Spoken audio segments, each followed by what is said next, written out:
Kamel, tu voulais rajouter quelque chose? Ton téléphone n'est pas là. Voilà, donc maintenant on va laisser la parole à l'équipe Constance.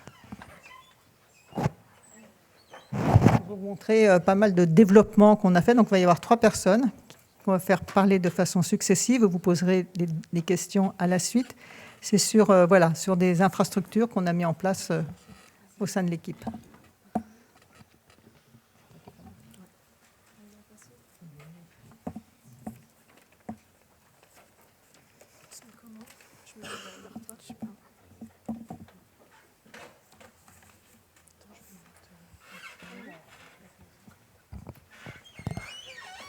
Alors bonjour à tous.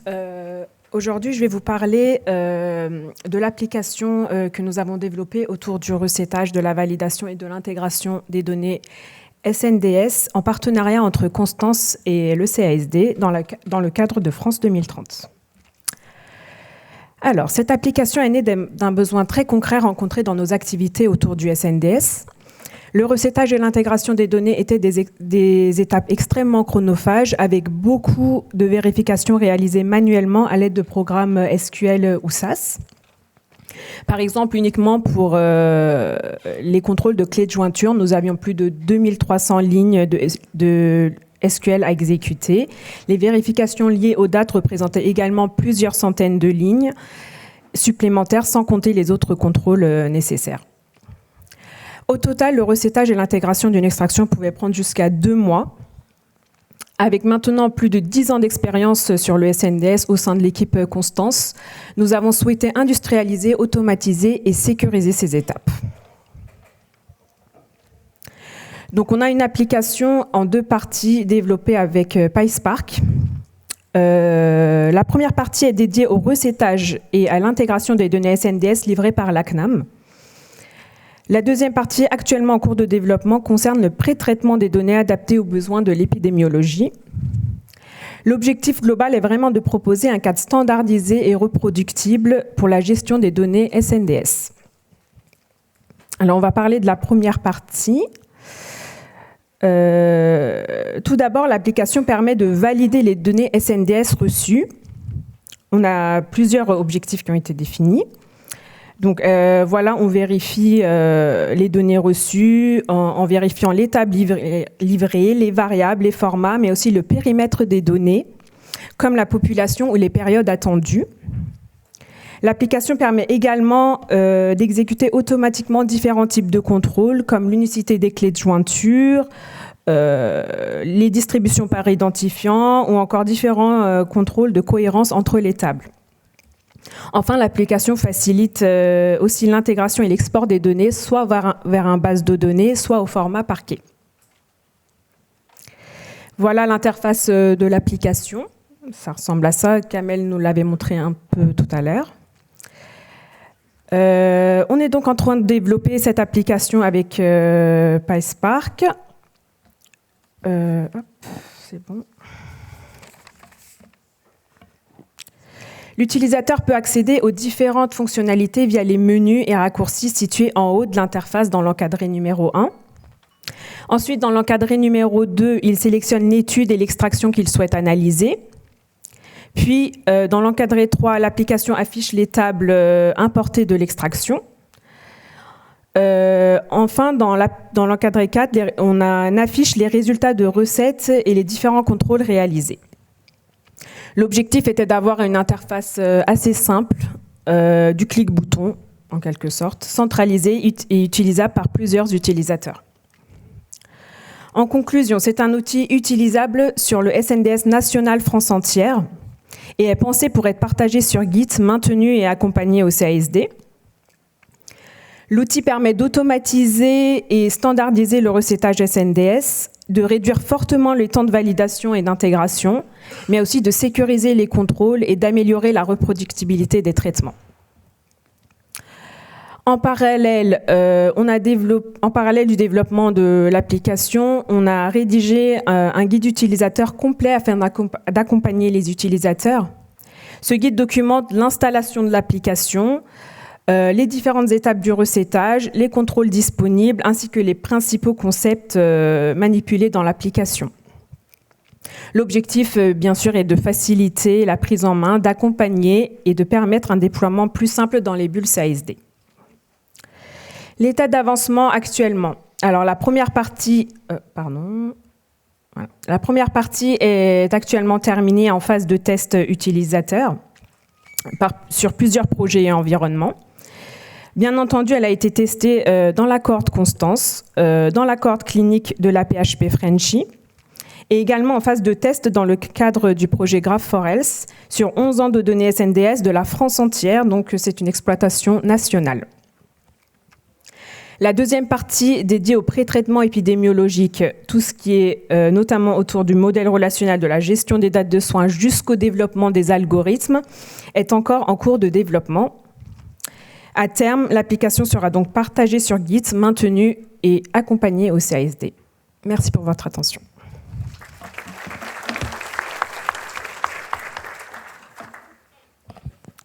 Bien, bonjour à tous. Moi, je vais vous présenter à présent la plateforme environnement résidentiel et professionnel. Alors, vous allez voir, une grande partie des besoins et des enjeux est assez parallèle à ce que vient de nous présenter Béthul pour l'application de recettage. En ce qui nous concerne, tout commence par les traitements nécessaires en santé environnementale. Donc, à chaque fois, on précise professionnel et résidentiel parce que les deux ont de forts parallèles. On commence par les données que les volontaires nous confient, qu'il s'agisse des épisodes professionnels dont Marie a parlé ce matin en carrière complète ou des adresses résidentielles pour tous les volontaires depuis l'inclusion et pour un subset vie entière. Alors, ce sont des données dites en champ clair. Si on ne les traite pas, on ne peut pas en faire grand-chose. Donc, il faut soit les coder pour les épisodes professionnels, donc dans une nomenclature française, ça devient des caractères alphanumériques, soit les géocoder pour les adresses résidentielles, ça devient donc des coordonnées géographiques en GPS, par exemple.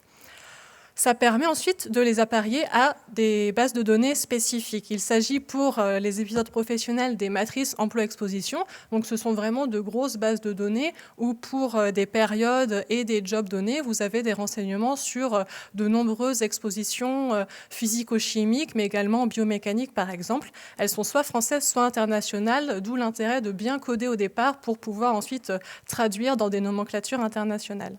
Pour les adresses résidentielles, c'est un peu pareil. Il y a des cartes. Certaines, on vous les a présentées dans des journées précédentes ou dans des webinaires pour les participants ou des bases de données. Alors, les appariements se font de manière plus ou moins compliquée en fonction de la donnée. Ça se fait soit par année ou période d'intérêt. Pour les matrices emploi-exposition, ça peut dépendre de l'âge et du sexe, par exemple. Pour les adresses résidentielles, il peut y avoir différentes modalités. Par exemple, soit on extrait la valeur brute d'une carte, soit il y a besoin de traitements plus ou moins compliqués. Et enfin, on extrait et on diffuse vers les équipes de recherche qui ont besoin de nos données sous forme de tableaux de données et d'une documentation. Alors, après une dizaine d'années à faire ce genre de traitement, on a pu faire un bilan et dresser des constats. Pour l'instant, l'ensemble des traitements étaient réalisés avec des scripts en R, au fil de l'eau et par projet. Alors, il y avait toujours un petit risque de manipulation. On fait une erreur et on enregistre son script qui est vide, donc c'est un peu dommage. Ça n'est jamais arrivé, bien entendu. La reproductibilité peut être limitée, à savoir, on ne reporte pas forcément des modifications, des optimisations de code d'un projet à l'autre. Et donc, on avait vraiment besoin de formaliser la gouvernance des données et d'avoir vraiment de bosser sur notre documentation.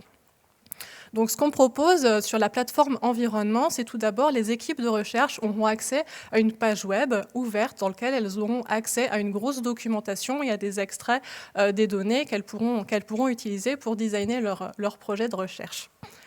Elles pourront également, une fois que leur projet est accepté, faire une demande de ces données à l'équipe Constance qui activera à ce moment-là le cœur de la plateforme environnement qui n'est accessible qu'à l'équipe Constance et qui sera sur le CASD.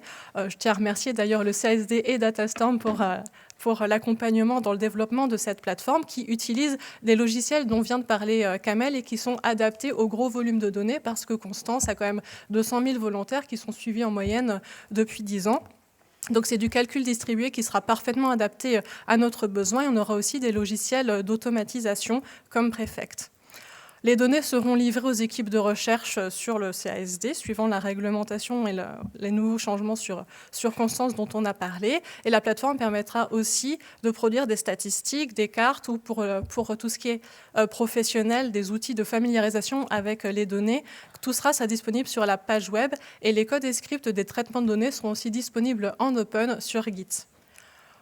On va donc vers un processus où l'ensemble des traitements sera réalisé avec du PySpark automatisé, déclenchable à la demande, qui va minimiser le risque d'erreur de manipulation, optimiser la reproductibilité et on va vraiment passer à une gouvernance des données et une documentation qui sera harmonisée avec les autres procédures de la cohorte Constance.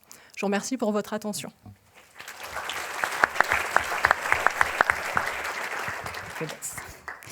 Bonjour à tous. Moi, je vais vous présenter l'outil de pilotage de la cohorte, donc la Data App. Donc cet outil, on l'a mis en place l'année dernière avec l'objectif de mettre à disposition les indicateurs de la cohorte en temps réel pour nous faciliter la vie, suivre l'activité de la cohorte et la réalisation de nombreux rapports. Cet outil nous permet aussi d'assurer la transparence et la traçabilité dans le cadre de l'ouverture et du partage des données. Donc, pour centraliser la Data App, elle va piocher les informations sur tous nos outils de travail du quotidien. Donc, évidemment, la base de données Constance, où sont recueillies les données des participants, mais aussi l'outil de gestion de projet Wrike, notre gestionnaire bibliographique Zotero et d'autres outils tels que les outils de communication, Brevo, Matomo. Ce ne sont que des données agrégées et compte tenu de la sécurité, la Data App n'est accessible que depuis le réseau de l'unité, de l'équipe Constance. Donc là, je vais vous faire une petite démonstration de la Data App et je vais vous montrer quelques cas d'usage et vous essayer de vous dévoiler comment Marie et Antoine ont fait leur slide tout à l'heure, en quelques minutes. Donc là, on est sur la page d'accueil. Donc on a tout un bloc, on a tout le panneau latéral gauche avec les différentes pages et notamment le fameux premier bloc indicateur avec population. Et donc là, vous reconnaissez la slide de tout à l'heure où on avait tous les indicateurs sur la population. En quelques secondes. On voit aussi le suivi de l'activité, donc les examens de santé, les mêmes chiffres que tout à l'heure, 364 730 pour être exact. Et après, on peut descendre dans des granularités plus fines qui sont utiles pour le suivi de la cohorte, par exemple par le nombre de PS par année, c'est le deuxième graphique, ou pour les questionnaires, le nombre de participants qui y répondent ou qui y répondent par année. Un autre suivi, les stocks de la biobanque, donc grâce à nos partenaires qui nous envoient régulièrement les mises à jour des stocks, donc que ce soit, donc, comme on disait, au Luxembourg ou au centre du polymorphisme, c'est intégré dans notre base de données et en temps réel, on peut avoir la vision de ce qui nous reste dans la biobanque. Un autre exemple, donc c'est comme on disait le partage des données qui est la nature même de Constance. Donc là, c'est pas lié à la base de données, mais à notre outil de gestion Wrike par API. Donc l'équipe de l'ouverture va, dès qu'un projet est déposé sur Constance, créer ce projet dans notre outil de gestion de projet. Et ce projet va suivre un certain nombre de phases et l'équipe va compléter un certain nombre de critères, comme par exemple l'affiliation géographique. Et donc, par API en temps réel, on retrouve le nombre de projets selon leur statut, par année de dépôt, etc. Et là, pareil, vous reconnaissez les deux slides de début avec le statut, mais aussi la répartition géographique.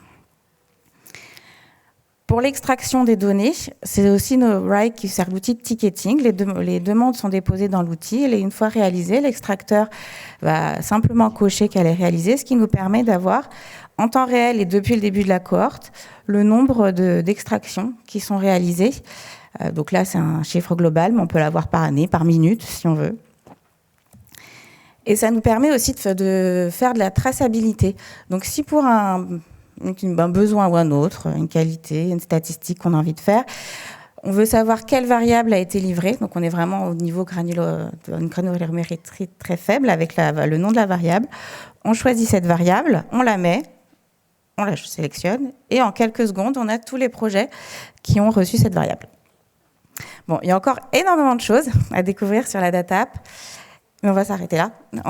Au global, c'est vraiment notre outil, notre tableau de bord de Constance. Merci.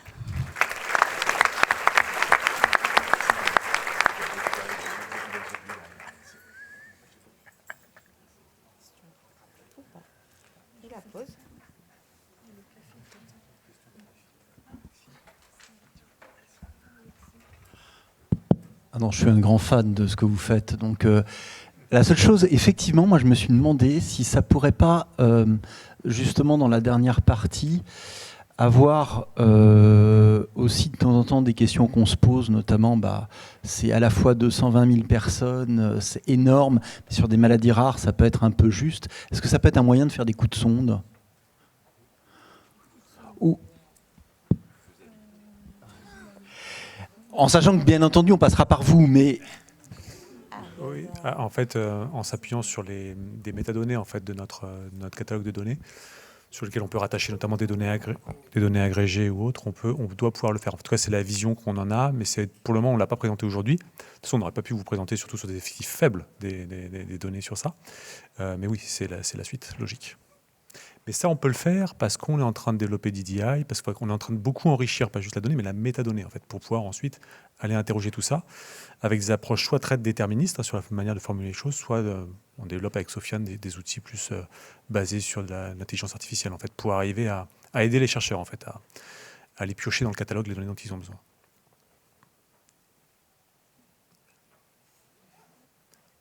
Pas d'autres questions ?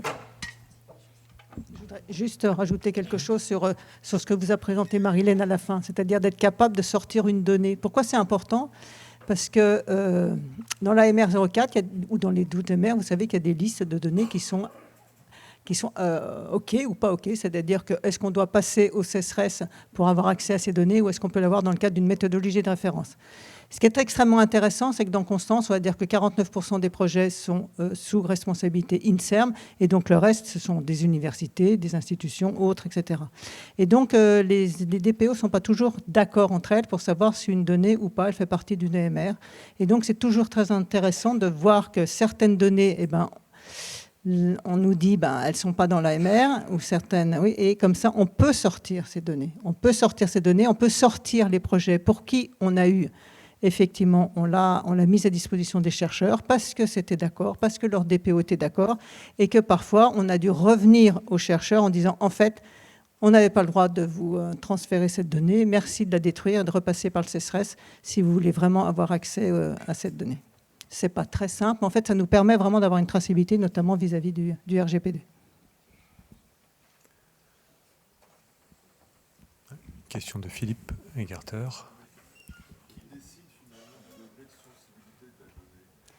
Ce qui décide, en fait, il y a le RGPD, il y a la CNIL.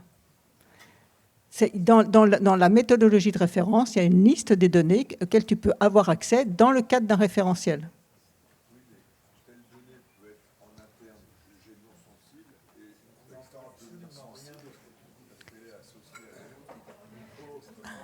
Oui, mais je suis d'accord sur ce que tu dis, mais il n'empêche qu'on a beau, nous, avoir nos propres arguments. Non, ce que dit Philippe, c'est qu'une donnée en tant que telle, elle n'est pas forcément sensible, mais quand elle est appareillée avec d'autres données, elle devient sensible. Dans un contexte, elle devient sensible. Alors, bien évidemment, ce n'est pas aussi... nous, on se comprend, mais quand même, ce n'est pas forcément comme ça que raisonnent nos institutions. En tout état de cause, il y a une liste des données, elle est autorisée ou elle n'est pas autorisée, et de toute façon, ce n'est pas nous, équipe Constance, qui décidons, c'est nos DPO. Les DPO de la PHP, les DPO de l'INSERM, en sachant, encore une fois, que je leur dis, les DPO ne sont pas toujours d'accord.